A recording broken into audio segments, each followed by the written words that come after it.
लोकसभा चुनाव के 7 चरणों में से 4 बीत चुके हैं, 4 का मतदान हो चुका है, 5वें की बारी है। लेकिन उसके बाद से ही अब हलचलें सरकार बनाने और बिगाड़ने की होने लगी।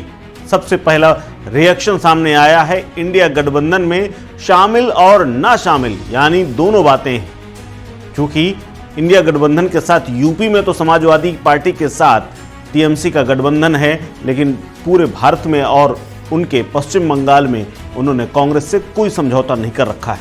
यानी ममता बनर्जी अपनी अलग चाल से पूरा लोकसभा चुनाव लड़ी। लेकिन अब वही लोकसभा चुनाव के 5वें चरण के आते ही अपना सुर बदलने लगी और इंडिया गठबंधन को बाहर से समर्थन देने की बात करने लगी।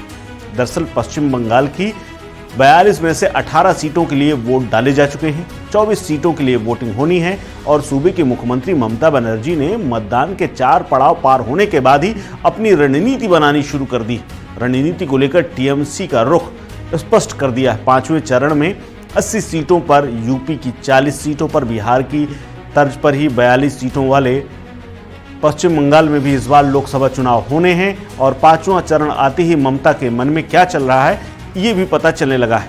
इसको लेकर शुरू से ही चर्चा थी। टीएमसी प्रमुख ममता बनर्जी ने अब कह दिया है कि इंडिया गठबंधन का वो नेतृत्व स्वीकार करती हैं। गठबंधन सरकार के बाहर से जरूरत पड़ने के हिसाब से समर्थन करती रहेंगी और दिल्ली में ऐसी सरकार बनाएंगी जिससे बंगाल के लोगों को कोई दिक्कत ना हो, बंगाल के लोगों का काम हो जाए। उन्होंने एक चुनावी जनसभा को संबोधित करते हुए ये कहा कि लेफ्ट कांग्रेस पर कोई भी विचार आप लोग न करें, बंगाल में ये हमारे साथ नहीं, ये बीजेपी के साथ हैं।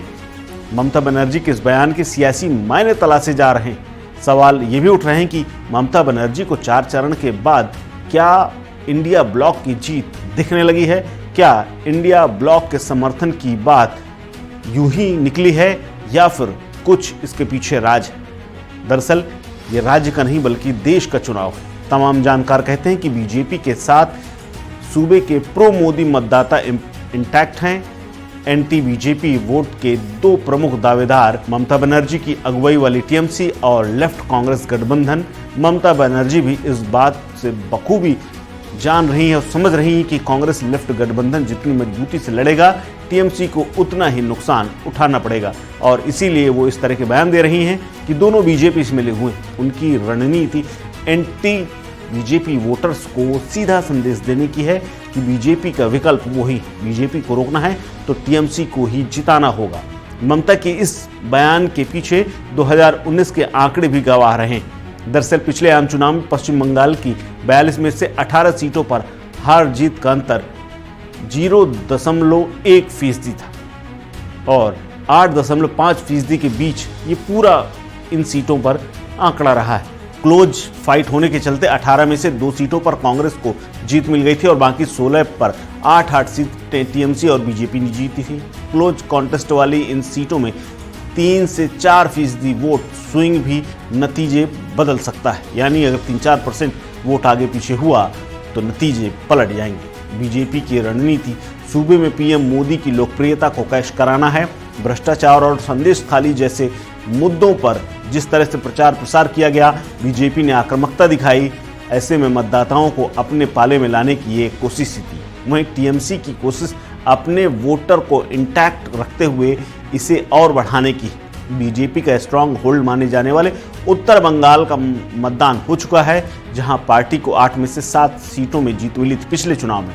अब साउथ बंगाल यानी कोलकाता के आसपास की जो सीटें हैं उनमें वोटिंग की बारी है। साल 2019 के लोकसभा चुनाव और उसके बाद हुए विधानसभा चुनाव में बीजेपी ने मजबूती से वहां पर उभरने की कोशिश की और सूबे की सियासत में टीएमसी और लेफ्ट कांग्रेस को टक्कर दी।